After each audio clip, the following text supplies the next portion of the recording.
What is it going to take for you to realize that no one is coming to save you, no one will force you to do it, and every day you wait is another day wasted? Hello everybody and welcome back to a very impulsive episode of This Is Called Healing, where we talk about all things glow up, healing, spirituality, and how to become our best selves. It's really just a place for me where I can go more in depth than in my normal videos. So also remember to follow me on Spotify and not just on YouTube. I made a video about this, which was a very long video, and then right when it was about to be uploaded, it got lost, and I have not been able to find it. But I did just want to briefly touch on this, which was going to be the video I posted before my best self challenge, which is already up. So if you haven't checked it out, you definitely need to, because it's the first official video in my long series on us all becoming our best selves together. So I did not plan on making this right now, but I just felt called to. But on to the point of this video, it's funny how I started thinking about, I should really remember to film about this waiting thing. And then I thought, maybe I'll do it another day. And then I was like, really? You're gonna wait another day to film about waiting? Maybe that's the whole point of you taking your own advice. So that's why I'm doing that. And there are a couple of other things that I want to talk about in this video that I think are important related to this stuff, especially if you're like me and you're really trying to grow and you're kind of almost trying to create even a new life for yourself. I have some fresh pineapple today because this is the first thing I'm eating, even though I woke up a long time ago, because yesterday was kind of like an off day. So now I'm just trying to get back on track because I've been doing a detox. I think for so many of us, we perceive ourselves to be such perfectionists, but really it just keeps showing up as another way that we self-sabotage. I know for me, whenever I've just consistently or even abruptly taken action, it's always led me to somewhere better than if I just say, you know what, let me just come up with a better plan or a better strategy. Let me just wait it out one more time. I'm really getting to a point in life which is very scary and a little bit almost sad, but also at the end of the day, one of the most freeing things to learn. And that is the fact that perfection is not real.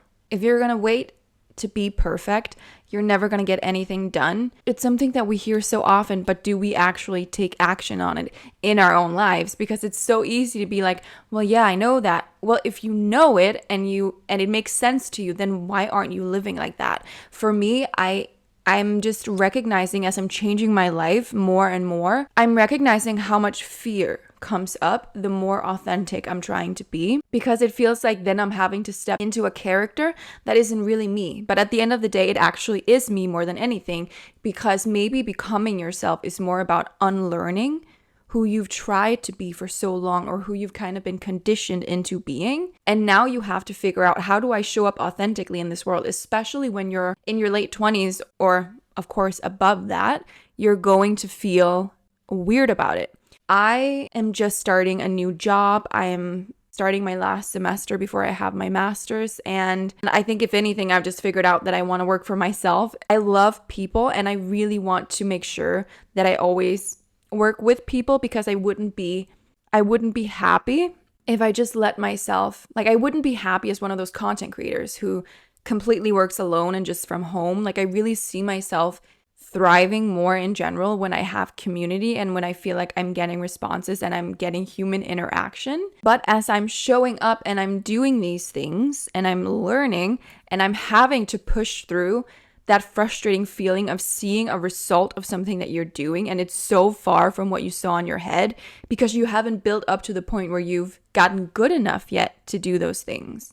But the thing that I keep coming back to is just sometimes the most important thing, especially if you're a procrastinator and if you like to push everything to the last minute and then you just power through everything like I do, I'm trying to get to the bottom of why I do that. But also I'm realizing now, the one thing I'm really telling myself, and you should tell yourself, is if you have a different life you want to leave, you're going to need a system. You're going to need strategy. You're going to need a plan. You're going to need routines. But at this point, and trust me, this is what I'm telling myself as well, at this point, you need a game plan, not the game plan. Meaning you're not and I'm so guilty of this, you're not going to come up with the perfect list of who you're supposed to be, or this is exactly who I need to be, because really you're in a process of unbecoming and becoming. And the more that you take these authentic steps, I think that's when we're all going to look back in years and be like, oh, the goal was always to become that person, and I needed to enjoy that process. So I think we can waste so much time in this waiting period where we're just kind of like, one day I'll figure it out, one day I'll be ready to live. And the more action I'm currently taking after kind of a long waiting period where I feel like the universe kind of came in and messed some things up for me and definitely shook up my world, I'm seeing now it's for the better.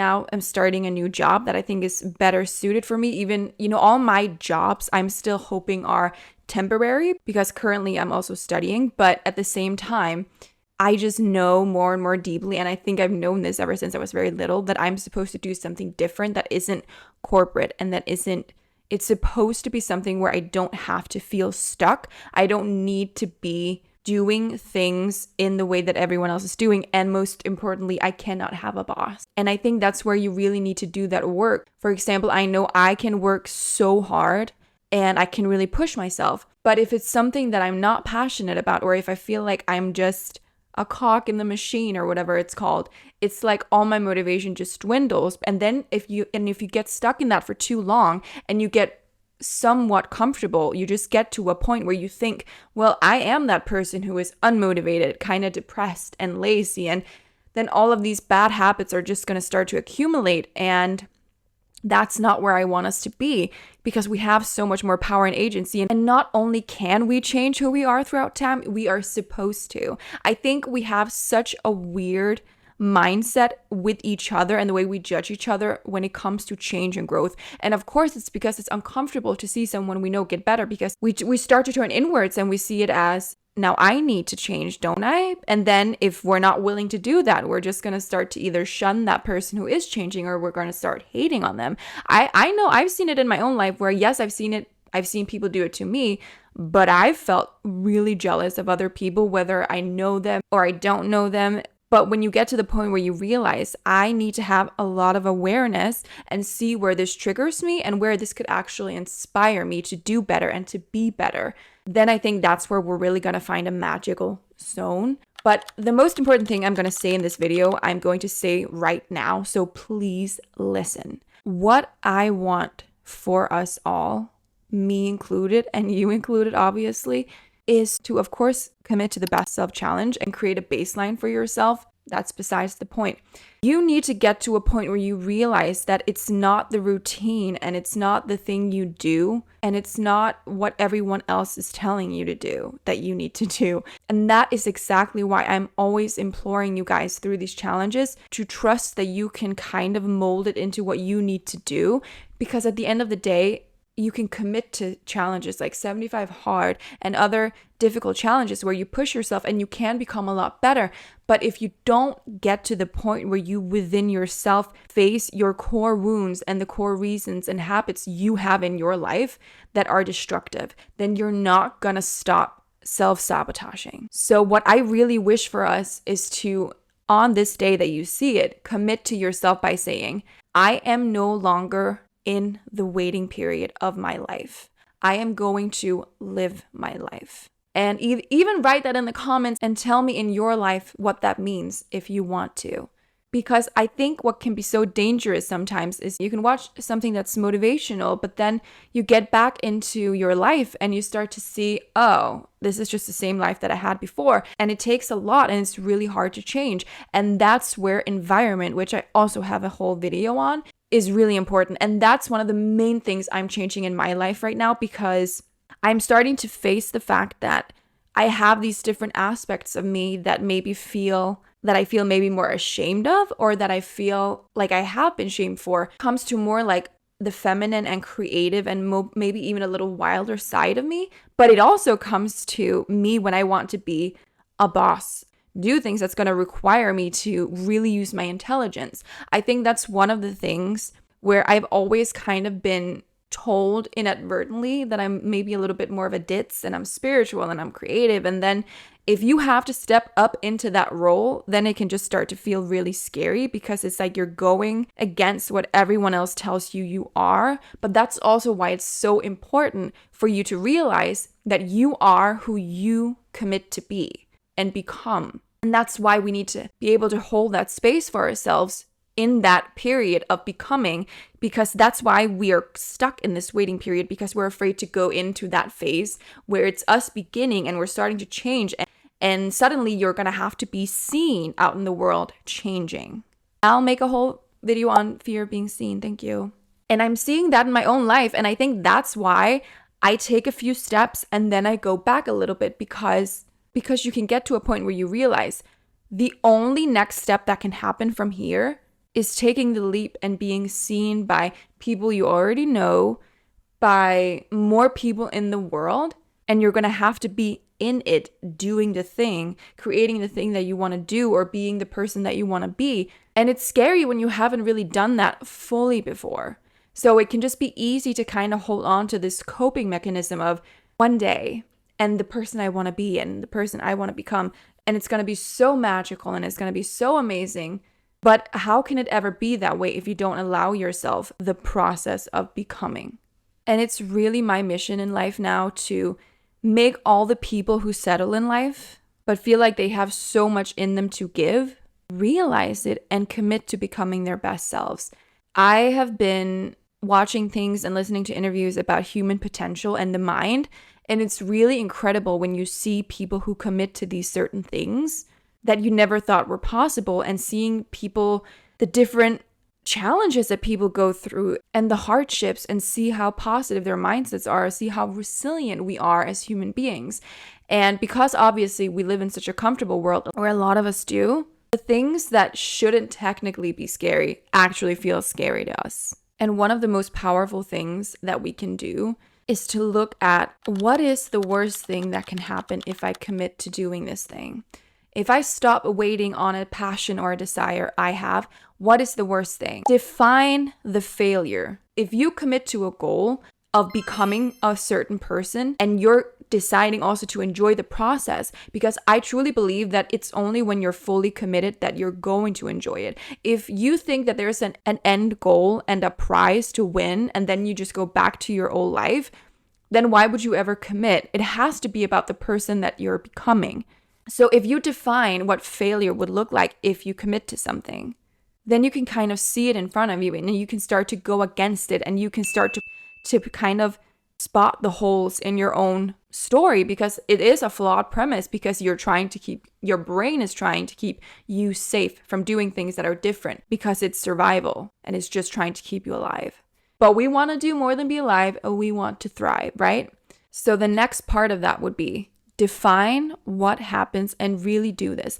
Define what happens realistically in your life if you don't do it.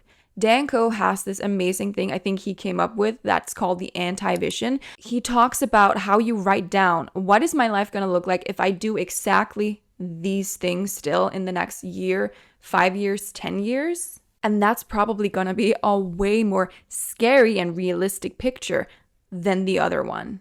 And that should scare the hell out of you enough to say, nothing can be scarier than that, so why don't I just jump? Why don't I live as the person I authentically want to be? And so with all of that said, the thing I want to add to my original video that I have thought about a lot today is going back to environment. We all hear you are the sum of the 5 people around you. And I think a lot of times when we hear those things, and yes, people can have toxic friends and whatever, but I think a lot of times it sounds like a way to not take responsibility for your own life, which is the antithesis of what I think it should be.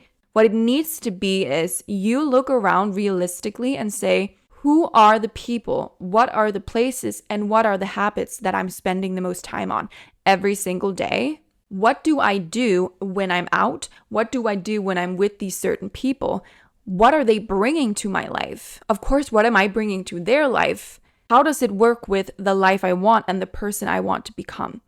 And again, it means in no way that you need to cut people out of your life if it is not necessary. What I just want to say with that is my biggest realization right now is I was out last night with a couple of friends and it was lovely, but I woke up this morning and I had to cancel a Pilates class because I had only slept for a couple of hours and I just did not feel well because we had had a couple of drinks. We didn't eat the best. And what I'm really trying to reconcile within myself is where can I find space to do these things that are still fun and a part of life and should be a part of my life, I feel, but also be number one committed to my best self, my best life, and my goals. I'm realizing now that it's not because they're bad people or they're not good for me. It's because I'm not taking control of my own life and I'm afraid to step up into the version I want to be, because the version I want to be wouldn't be afraid to say, I'm not going to drink tonight, or I'm not going to be out too late, or I'm going to bring this food that's healthy, or whatever it is. Or I could say, this is a day that I have planned to allocate to have fun. And then I would be fine with it, instead of it being, well, now I'm just going to cast aside the things I was going to do to show up to this. Does that make sense? Again, it goes back to, if you are committed to a goal and you have reverse engineered that goal and that person you want to be into, that means these are the things I focus on. That means that is what my day and my week looks like. Then you can feel better about the things you do, because you're not just letting yourself react to life. You're not just letting yourself be taken by it. You're not just aimlessly following everyone else. I don't know about you, but when I wake up after having had drinks or wine or any kind of alcohol, I feel anxious. I feel anxiety. I had coffee this morning when I've just been really good at having matcha every morning. And it's not because I want to guilt trip myself, because I do that a lot, especially as someone who has lost 60 pounds and is really trying to become her fittest and healthiest self. I can tend to kind of swing in and out of it a little bit without ever going too far off the rails. And that's why another change for me will be taking a course, but also kind of like a small, I guess, education in holistic nutrition, so that I have more real knowledge to also give, because I think that's going to be a big part of what I really want to do moving forward on this channel, but also in life. On that note, what I realized today, going back to following yourself, is I've been on this detox. I've noticed that I tend to go on these strict diets, and these detoxes, not that you never need them, but I always seem to need to do these things to kind of heal me, even though maybe nothing is that wrong with me. And this morning I just wrote down to myself, why don't you trust your own body?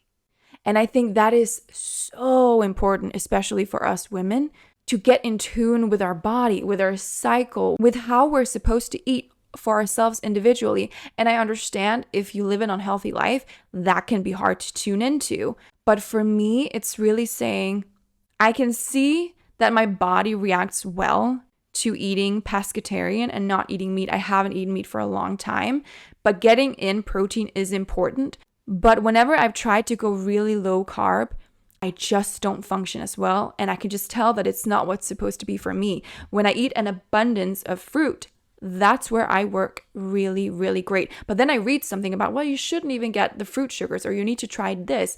Then I try it because I think, well, maybe that's the key.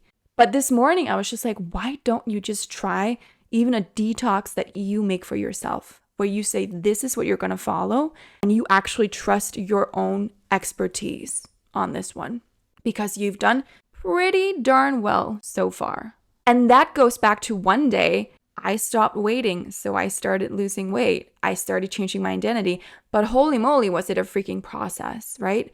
And I am going to do full videos on weight loss, on getting fit, on mindset, on all of these things. So if you want specific things on that, please let me know, and I'll definitely do that.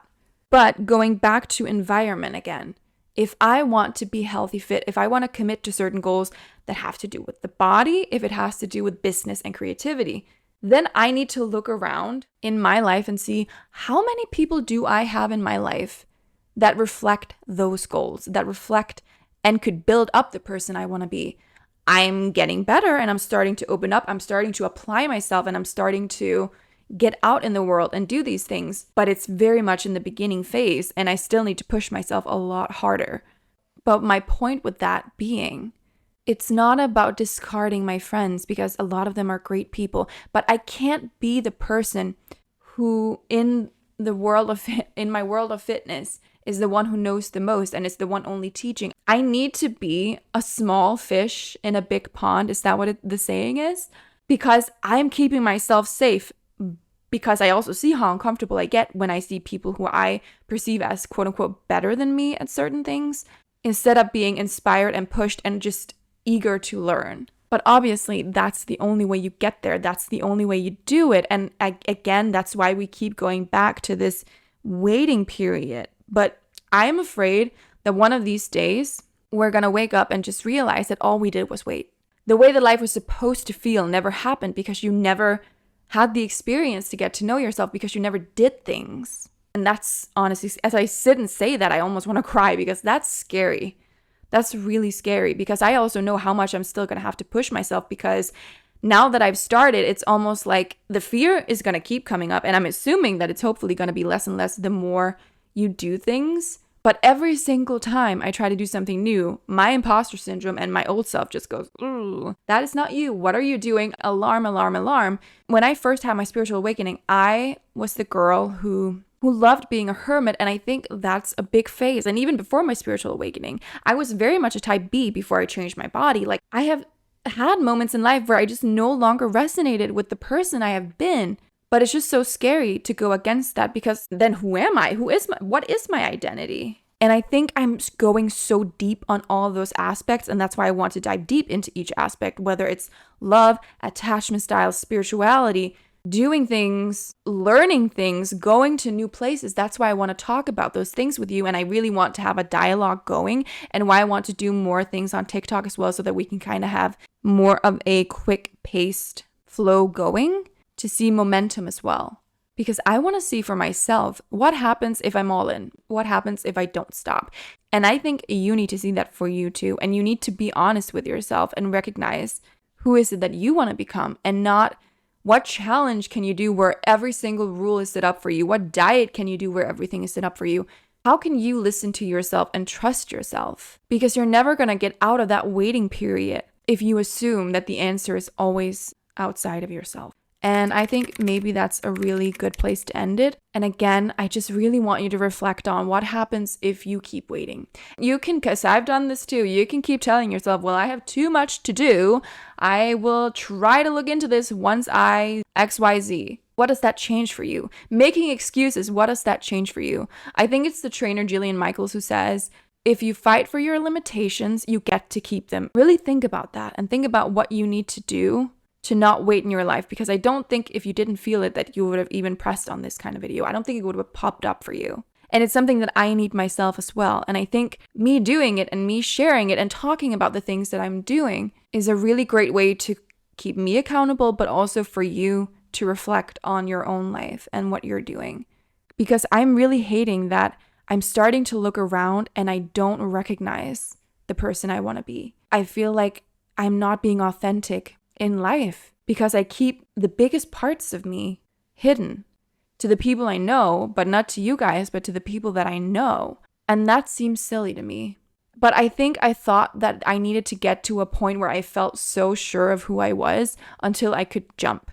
But the truth is, you jump and then you figure it out. And I was self-sabotaged by saying, I'm not a business person, or I don't know about money. I don't know about those kind of things, or I couldn't do that. I don't know those kind of people. I don't have this or that. What do I gain from saying that? Okay, great. Then you just get to stay the same. Be unhappy then. Become a person you don't want to be more and more by every year that goes by. And that's the way you need to talk to yourself, because it's so easy to blame everything around us, and it's so easy to be too busy or be distracted or to not face the deep fears and the core wounds you have inside of you, and to not dare to expand and go for bigger. And to round that off, for example, I need to expand and find people who are better at me in certain ways. I need to learn from them. I need to somehow align with manifesting the people into my life that I will work really well with in the most authentic way.